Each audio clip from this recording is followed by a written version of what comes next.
So, I am Alan Tailoring Belaro from Batch 4. So, yung topic po natin today ay member ka na ba ng Kilusan or Power of the Church? At ang scripture naman po na ibinahagi ni Pastor Russell sa atin today ay matatagpuan po sa Matthew 16 verse 18. So, basahin po muna natin yung konsepto ng Power of the Church. So, power of the church refers to the God-given authority entrusted to the body of Christ to fulfill its spiritual mission on earth. This includes proclaiming the gospel with boldness, engaging in spiritual warfare through prayer and truth, and exercising loving church discipline for the purity of the church. This power is not worldly, political, or manipulative. It flows from Christ, the head of church, who governs his people by his word and spirit. The church is not weak or passive. It is God's ordained instrument for declaring the kingdom, confronting sin, and advancing light in darkness. So,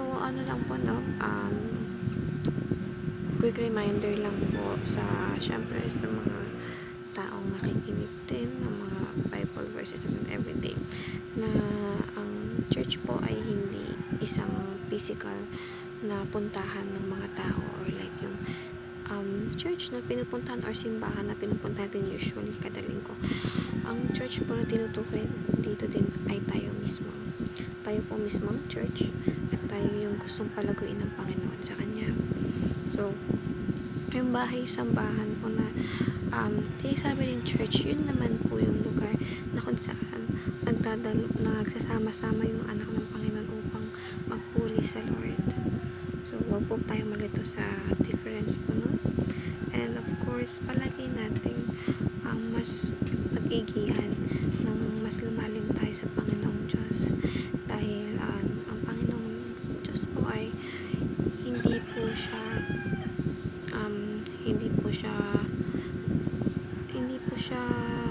nag-judge sa isang tao dahil lang sa isang kamalian.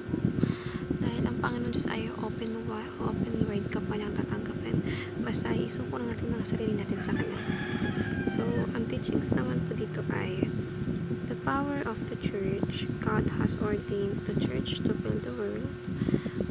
Jesus is the founder and head of the church. The Spirit will indwells the church to accomplish God's mission. And sa applications naman po ay believe with certainty that the church will prevail in the cultural war. Be part of a local church that prioritizes the 3 great commandments. And be the church, the body of Christ that transforms the world. And yun po, gaya pa rin na sinasabi ko kanina na tayo yung kailangan magpalago dahil mas nagkakaroon ng improvement yung sarili natin. Of course, mas lalong nakaka-attract tayo ng mga taong gusto pa magpakalalim sa Panginoong Diyos. Kaya, wag po natin sayangin yung araw na nagkakaroon tayo ng pagkakataon upang i-share din yung gospel ng Panginoong Diyos sa ibang tao. Na sa ganun po ay hindi lang tayo yung maliligtas sa araw ng kanyang paghukom or araw ng judgment o pagkukuha muli ng Panginoon Diyos ng mga anak na nandito sa lupa. So, that's all po. Thank you everyone for listening and have a great